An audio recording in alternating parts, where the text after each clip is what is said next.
Okay, Assalamualaikum warahmatullahi wabarakatuh. Untuk pendidikan Islam PDPR hari ini, Ustazah akan masuk tajuk bacaan surah At-Tin ayat 1 hingga 8. Jadi untuk minggu ini, Ustazah mulakan dulu dengan bacaan dan selepas ini kita akan masuk kepada bidang hafazan dan surah yang sama. Tapi untuk minggu ini Ustazah nak bacaan dulu surah At-Tin ayat 1 hingga 8.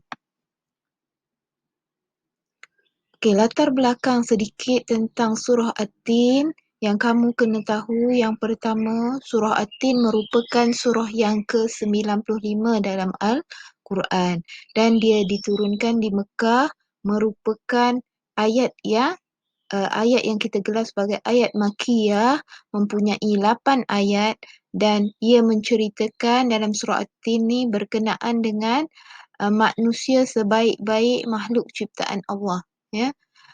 Jadi dalam surah At-Tin ni banyak ada beberapa ayat yang Allah bersumpah, ya. Contohnya ayat yang pertama, wattini wazzaitun, demi buah tin dan buah zaitun. Jadi bila dimulakan dengan wa tu maksudnya demi, maksudnya Allah bersumpah. Ada lagi ayat dalam surah At-Tin ni menunjukkan Allah bersumpah. Okey, kita mulakan terus dengan bacaan surah At-Tin. Bismillahirrahmanirrahim. Wattini wazzaitun. Wa turi sinin.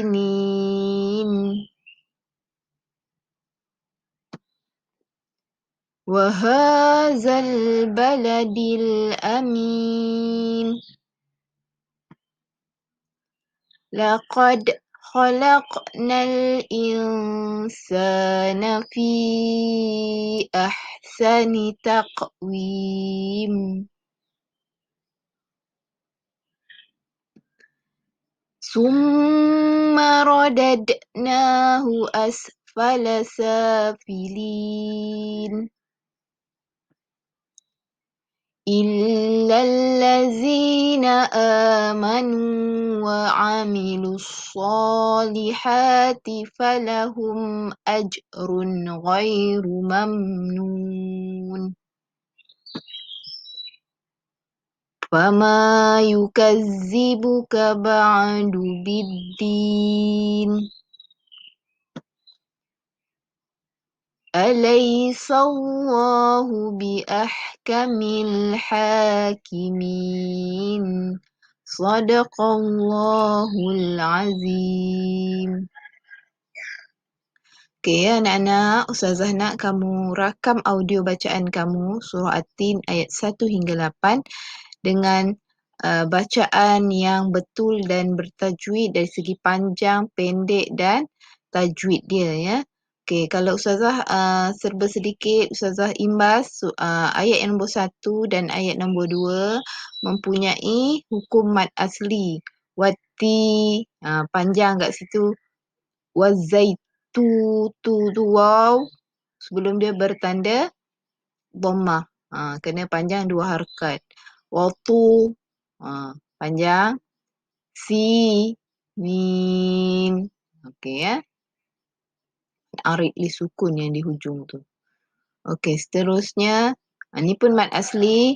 Waha, ada tanda tegak ni. Ya. Okey. Amin. Yang tu mad arid li sukun. Okey, seterusnya tengok pada hukum qalqalah pun banyak dalam surah ini. Contoh dia laqad, dal ni huruf qalqalah. Khalaq, huruf qalqalah. Insana, yang ni nun mati bertemu sin, hukum dia mad. Mad pula.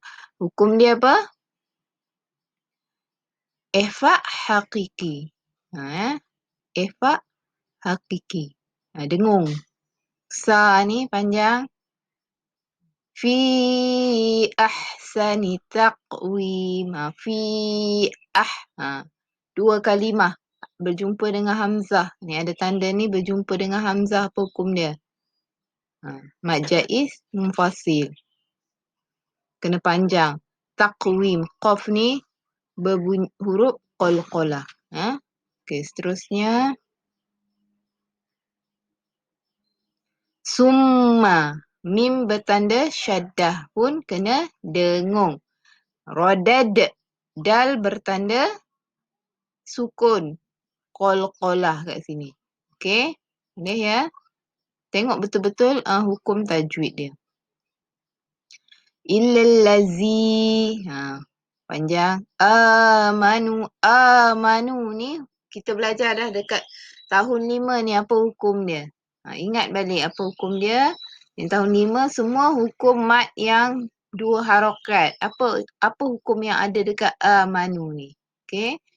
Wa amilus solihati falahum ajrun ghairu ghair. Ni kena baca jelas sebab ada tanwin bertemu ghin. Ghin ni huruf izhar halqi. Okey, seterusnya. Ni mad asli je ada. Fama yukaz. Fama panjang ya. Biddin. Mad arid disukun. Okey, yang terakhir. Alaisallah. Okey. Ada kalimah Allah, sebelum dia berbaris di atas, kamu kena baca kalimah Allah ni, lafaz jalalah ni dengan tebal. Tak mau alaisallah. Tak mau. Alaisallah. Tebal. Bi ahkamil hakimin. Okey. Boleh ya? Saya nak kamu hantar audio itu dengan bacaan yang betul dan bertajwid. Yang pertama, jangan baca terlalu laju. Kalau baca terlalu laju, kat situ tajwid dia dah tak betul. Dari segi panjang dan pendek. Dan saya susah untuk semak tajwid kamu. Jadi, baca secara tertib. Baca secara tertib, betul dan bertajwid. Okey, itu je anak-anak.